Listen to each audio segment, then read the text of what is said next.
So hello everyone, welcome back to my YouTube channel guys. आप सभी का UGC classes DU में स्वागत है। आज की इस वीडियो में हम 8th सेमेस्टर के स्टूडेंट जो भी स्टूडेंट्स डीयू से दिल्ली यूनिवर्सिटी से अपनी ग्रेजुएशन कर रहे हैं और वो 8th सेमेस्टर में हैं, तो ये वीडियो 8th सेमेस्टर के स्टूडेंट्स के लिए होने वाली है, चाहे वो रेगुलर के हों, सोल के हों, एनसी वेब के हों। अगर आप 8th सेमेस्टर में हैं और आपने पॉलिटिकल साइंस मेजर अडॉप्ट किया है, यानी कि पॉलिटिकल साइंस मेजर आपने 8th सेमेस्टर में चूज़ किया है, लिया है, तो आपके पास यानी development process and social movement in contemporary India नाम का सब्जेक्ट होगा, जिसमें आपके 4 यूनिट्स हैं, टोटल 4 यूनिट्स हैं। और हमने फर्स्ट यूनिट ऑलरेडी स्टार्ट कर दिया है। इसके पार्ट 1 ऑलरेडी हमारे इसी यूट्यूब चैनल पे अपलोड हो चुके हैं। पार्ट 2 भी हमने अपलोड कर दिया है। आज की इस वीडियो में हम पार्ट 3 कवर अप करने वाले हैं। चलिए स्टूडेंट स्टार्ट करते हैं, देरी ना करते हैं। Unit number 1 development process since independence, स्वतंत्रता के बाद विकास की प्रक्रिया। इसमें state and planning, liberalisation and reforms already आपके कंप्लीट हो गए हैं। टोटल 3 पॉइंट्स थे, जिसमें से 2 पॉइंट्स हमने पिछले 2 वीडियो में कंप्लीट करा दिए हैं। आप उसे देखिएगा। स्टार्ट करते हैं।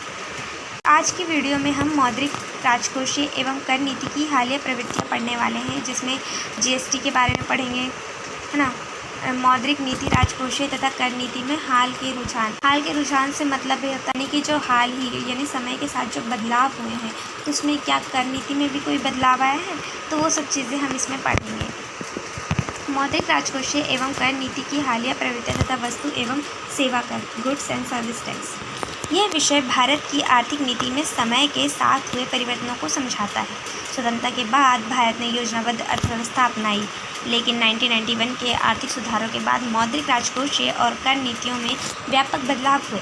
इन नीतियों का मुख्य उद्देश्य आर्थिक विकास, मूल्य स्थिरता, रोजगार सृजन, निवेश को बढ़ावा देना था, ताकि क्या हो, देश का विकास हो, देश के लोगों का विकास हो। जो लोग बेरोजगार हैं या देश कहीं ना कहीं किसी दूसरे देशों पर निर्भर है, खाद्यान्न के क्षेत्र में हो गया या औद्योगिक क्षेत्र में, तो इन सब चीज़ों से उबरने के लिए क्या किया, एक प्रकार की मतलब कर नीति लेकर आई सरकार, जिससे क्या है, राजस्व व्यवस्था प्राप्त हो, राजस्व प्राप्त हो और राजस्व व्यवस्था बनी रहे, जनता के जीवन स्तर में सुधार करना।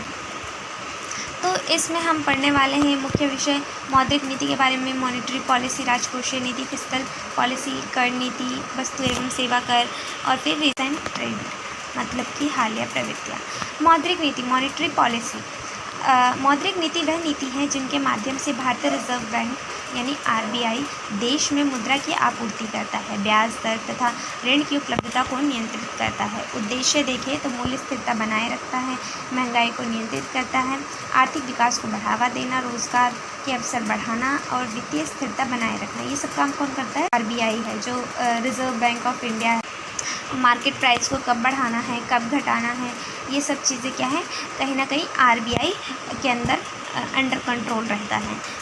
प्रमुख उपकरण की बात करें, यानी टूल्स देखें तो रेपो रेट। रेपो रेट क्या होता है, तो वह ब्याज दर जिस पर आरबीआई बैंकों को ऋण देता है। रेपो रेट बढ़ने पर ऋण महंगा हो जाता है, रेपो रेट घटने पर ऋण सस्ता हो जाता है। रिवर्स रेपो रेट, यह ब्याज दर जिस पर आरबीआई बैंकों से धन जमा करता है ना।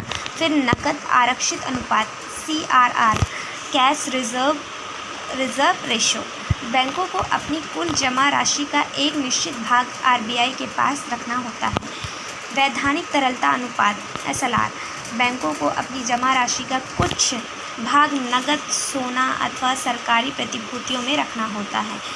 खुला बाजार परिसंचालन, ओपन मार्केट ऑपरेशन, आरबीआई सरकारी प्रतिभूतियों की खरीद बिक्री करके बाजार में धन की मात्रा नियंत्रित करता है। आप प्रोग्राम के बच्चे हैं, स्टूडेंट्स हैं, प्रोग्राम के हैं या ऑनर्स के हैं या मेजर के हैं, तो आपको इसके बारे में ओवरऑल आपको इनके डेफिनेशन पढ़नी है, आपको समझना है। इसमें ज़्यादा डिफ़िकल्ट नहीं है, आप इसे समझने की कोशिश कीजिएगा, बहुत आसान है, ठीक है। फिर अब देखते हैं खुला बाजार परिसंचालन, जो हमने अभी पढ़ा कि आरबीआई सरकारी प्रतिभूतियों की खरीद बिक्री करके बाजार में धन की मात्रा नियंत्रित करता है। हालिया प्रवृत्तियाँ में देखें तो मुद्रास्फीति, लक्ष्य निर्धारित करना, फिर उसके बाद MPC मॉनेटरी पॉलिसी कमिटीज़ द्वारा निर्णय लेना, डिजिटल भुगतान को बढ़ावा देना, UPI और डिजिटल बैंकिंग का विस्तार करना, वित्तीय समावेशन इस पर बल देना। राजकोषीय नीति फिस्कल पॉलिसी सरकार द्वारा कर, सार्वजनिक व्यय और सरकारी उधार के माध्यम से अर्थव्यवस्था को नियंत्रित करने की नीति को राजकोषीय नीति कहते हैं। उद्देश्य देखें तो आर्थिक विकास को बढ़ावा देना, रोजगार को बढ़ाना, गरीबी कम करना, आय में समानता लाना, रोजगार ज़्यादा से ज़्यादा उपलब्ध कराना, आधारभूत संरचना का विकास करना, यानी कि जो बेस होता है स्ट्रक्चर उसका विकास करना। तो ये सब चीज़ें कहीं ना कहीं क्या है, ये सब चीज़ें राजकोषीय नीति के तहत ही की जाती है। प्रमुख घटक देखें तो राजकोषीय नीति में देखिए सरकारी व्यय, यानी जो सरकारी खर्च होते हैं, जो सरकार होती है वो अपने राजकोष, यानी जो राजकोष में उसे प्राप्त होता है, जो कर लोगों से मिलता है, वो जो टैक्स गवर्नमेंट के पास जाती है ना, असल में गवर्नमेंट उसी टैक्स का यूज़ हम लोगों के क्या सुविधाओं के लिए करती है, शिक्षा पर करती है, स्वास्थ्य पर करती है, सड़क पर करती है, रेलवे पर करती है, रक्षा इत्यादि चीज़ों पर करती है। कर संग्रह सरकार करों के माध्यम से राजस्व प्राप्त करती है। क्या करती है? करों के माध्यम से राजस्व प्राप्त करती है, अपना रिवेन्यू जनरेट करती है। सार्वजनिक ऋण, जब सरकार की आय कम पड़ती है तो वह ऋण लेती है। क्या होती है? जब सरकार की आय कम पड़ती है तो वह ऋण लेती है। हालिया प्रवृत्तियाँ में देखें तो पूंजीगत व्यय, सरकार सड़क, रेलवे, बंदरगाह और डिजिटल इंफ्रास्ट्रक्चर पर अधिक खर्च कर रही है। आत्मनिर्भर भारत बनाने पर बल दे रही है। आज डिजिटल इंडिया चल रहा है, मेक इन इंडिया चल रहा है, घरेलू उद्योगों को प्रोत्साहन, भारत को विनिर्माण केंद्र बनाना इत्यादि चीज़ों पर कहीं ना कहीं गवर्नमेंट जो है, इंडियन गवर्नमेंट जो है बल दे रही है ना, प्रोत्साहन कर रही है।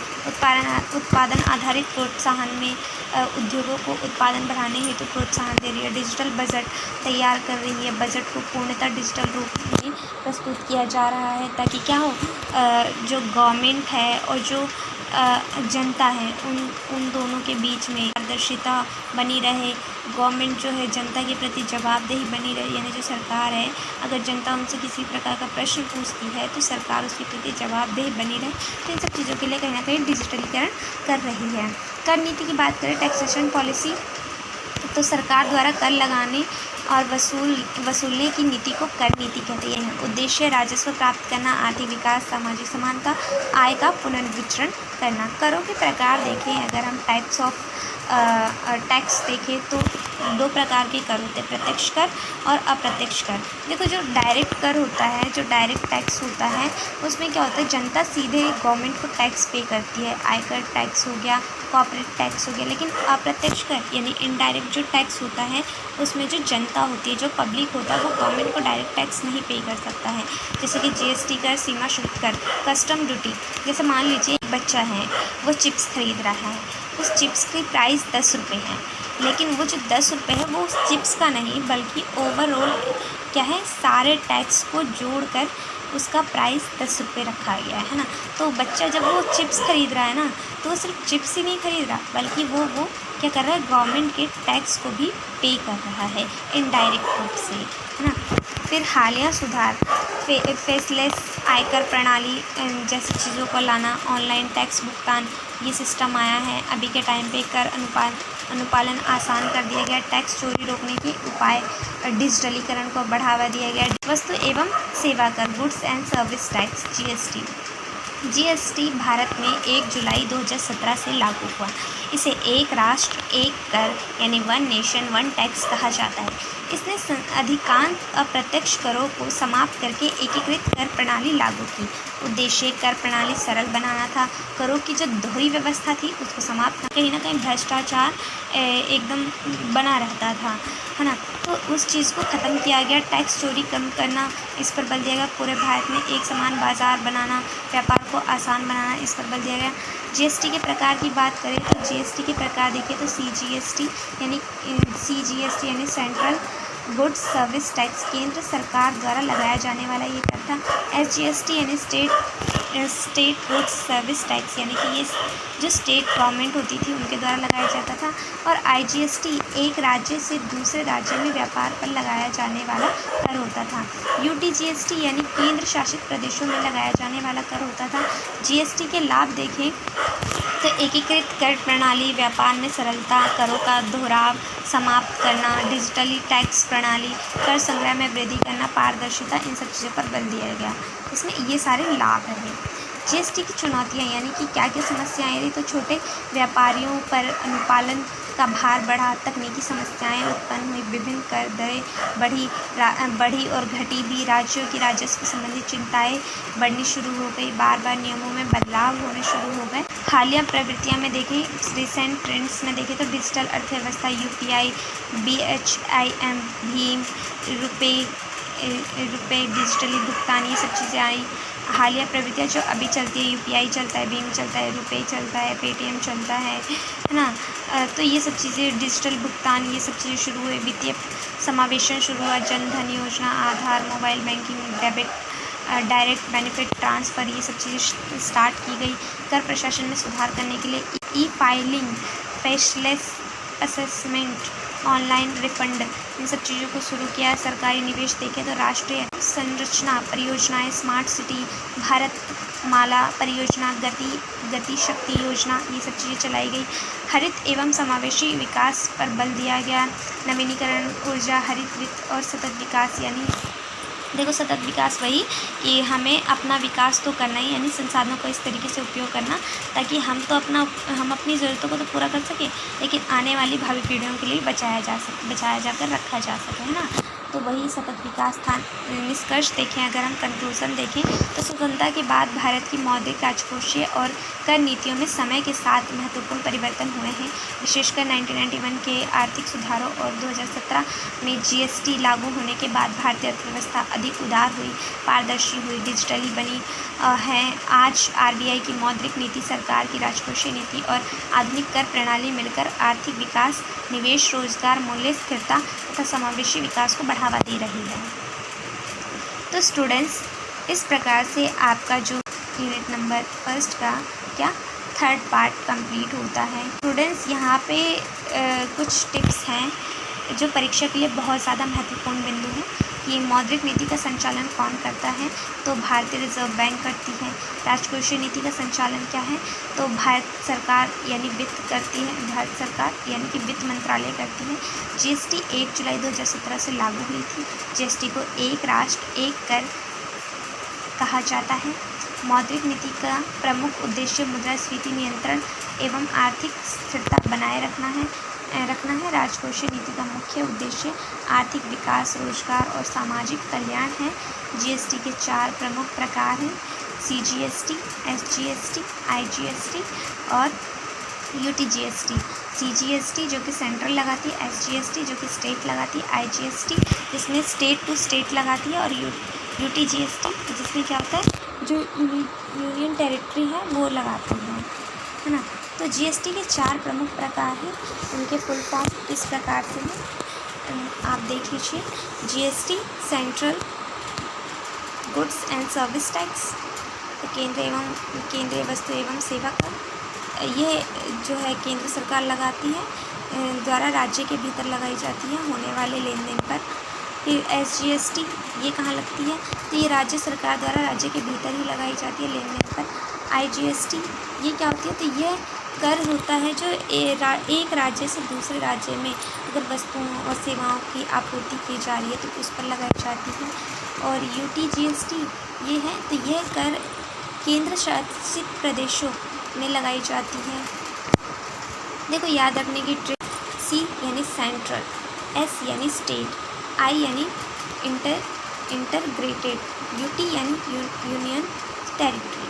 अब देखिए सीजीएसटी यानी सेंट्रल लगाती है और किस पर लगाती है, स्टेट पर। एसजीएसटी इसमें स्टेट लगाती है स्टेट के अंदर हो रही गतिविधियों पर। आईजीएसटी इसमें क्या होता है, तो स्टेट दूसरे स्टेट पर, अगर एक स्टेट से दूसरे स्टेट में कोई वस्तु या सेवा जाती है तो लगता है ये कर। यूटीजीएसटी यूनियन टेरिटरी पर लगता है। ये बहुत ही आसान तरीका है जीएसटी को याद करने का। अब देख लेते हैं मुद्रास्फीति क्या होती है। देखिए आप, ये पूरी तरीके से इंडियन इकोनॉमी को ही कहीं ना कहीं रिप्रेजेंट कर रहा है। यूनिट तो आपको मुद्रास्फीति भी समझ लेना चाहिए। मुद्रास्फीति वह स्थिति है जब समय के साथ वस्तु और सेवाओं की कीमतों में लगातार वृद्धि होती है, जिससे पैसे की क्रय शक्ति यानी परचेसिंग पावर कम हो जाती है।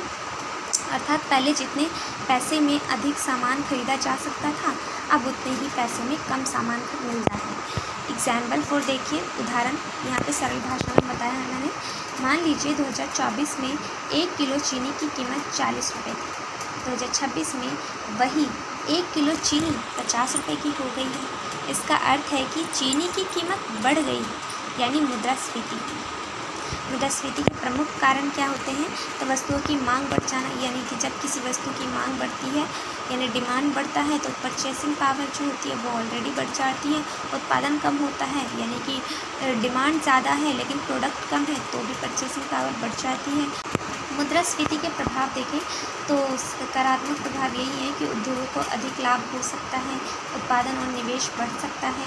नकारात्मक प्रभाव, आम लोगों की क्रय शक्ति घट जाती है, जीवन यापन महंगा हो जाता है।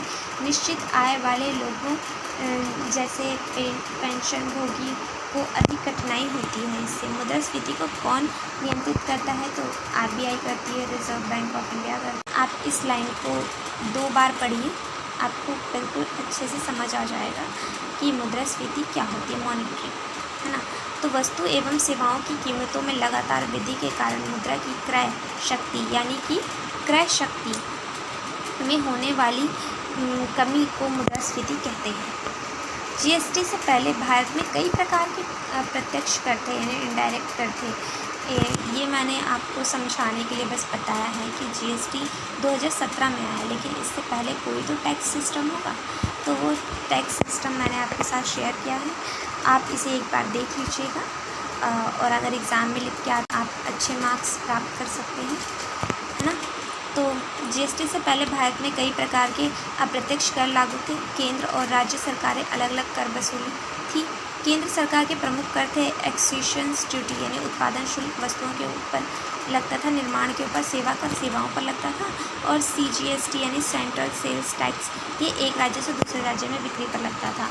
CVD और स्पेशल, है ना, आयातित वस्तुओं पर लगता था। राज्य सरकार जो लगाती थी वो वैट लगाती थी, एंट्री टैक्स लगाती थी, चुंगी कर लगाती थी, लग्जरी टैक्स लगाती थी, एंटरटेनमेंट टैक्स लगाती थी, परचेसिंग टैक्स लगाती थी।